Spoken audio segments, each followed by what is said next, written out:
नमस्कार मंडळी, कसे आहात? तुम्हाला थंबनेल बघून कळालंच असेल. तर आम्ही गेलो होतो भांडूपच्या फिश मार्केटला. तिथे काकींकडून छान असं कोळंबे घेतली, त्यानंतर सुरमई पण घेतली.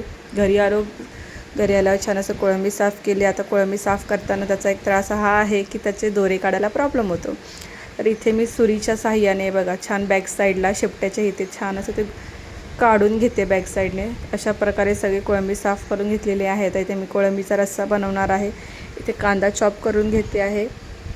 मी एकच कांदा कापून घेतलेला आहे ह्याच्यासाठी आणि एक टॅमॅटो असं चॉप करून घेतलेला आहे. वाटण ऑलरेडी मी रेडी केलेलं आहे. आता मी हे वाटण घेतलेलं आहे. एक कांदा घेतलेला आहे, खोबरं घेतलेलं आहे, अद्रक लसूण घेतलेलं आहे. छान ह्याला असं तव्यावर भाजून घेतलेलं आहे आणि मग त्याला मिक्सर ग्राइंडरला बारीक करून घेतलं आहे.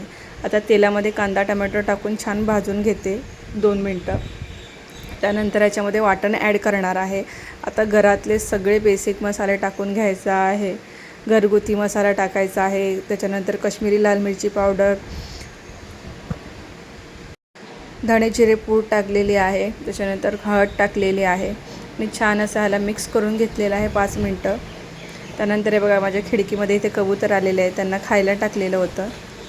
त्यानंतर हे बघा इथे मी छान 5 मिनटं परतून घेतल्यानंतर मसाला त्याच्यामध्ये कोळंबी, बटाटा आणि लसूण ॲड केलेला आहे. मला पर्सनली लसूण खूप आवडतो, त्यामुळे मी ते नेहमीच माझ्या प्रत्येक रेसिपीमध्ये टाकते, तुम्ही बघितलं असाल. त्यानंतर मीठ टाकलेलं आहे. 2 मिनटं परतून त्याच्यामध्ये पाणी ॲड केलेलं आहे. आता हा रस्सा जास्त घट्ट नाही आणि पातळी नाही, मीडियम केलेला आहे. त्यानंतर त्याला छान झाकून उकळून घेतलेलं आहे. आता बघा सुरमईमध्ये छान सगळे घरातले मसाले टाकून घेतलेले आहे, आगळ टाकून घेतलेलं आहे आणि पिठामध्येही सगळं टाकून घेतलेलं आहे. तांदळाचं पीठ आहे. त्यानंतर आहे बघा मस्त फिश आपल्याला पिठामध्ये कोट करून तव्यावर सोडलेलं आहे छान असं आणि स्लो गॅसवरच मी करून घेतलेलं आहे. इथे आपली भाजी पण रेडी झालेली आहे. त्यानंतर हे बघा सुरमई पण आपली छान मस्त अशी दोन्ही बाजूनी कुरकुरीत फ्राय करून घेतलेली आहे. आता ह्याला मी छान असं काढून घेते प्लेटमध्ये आणि जास्त लागत नाही वेळ मच्छीला. मच्छी छान असं कुरकुरीत होईपर्यंत करून घ्यायची. त्यानंतर हे बघा कोथिंबीर टाकून गार्निशिंग करून घेतलेलं आहे. इथे मी तवा ठेवलेला आहे आणि इथे मी तांदळाच्या भाकऱ्या बनवत आहे. आता या भाकऱ्या मला खूप आवडतात पर्सनली, कारण हे जे पीठ आहे ना ते गावीच मिळतं. इथे मुंबईला दळून मिळत नाही, त्यामुळे मी गावी गेले होते मेमध्ये, त्यावेळेला मी हे दळून आणलं होतं पीठ. आणि जर असा छान असा बेत असेल नॉनव्हेजचा तर ह्या भाकऱ्या तर खूपच भारी असतात.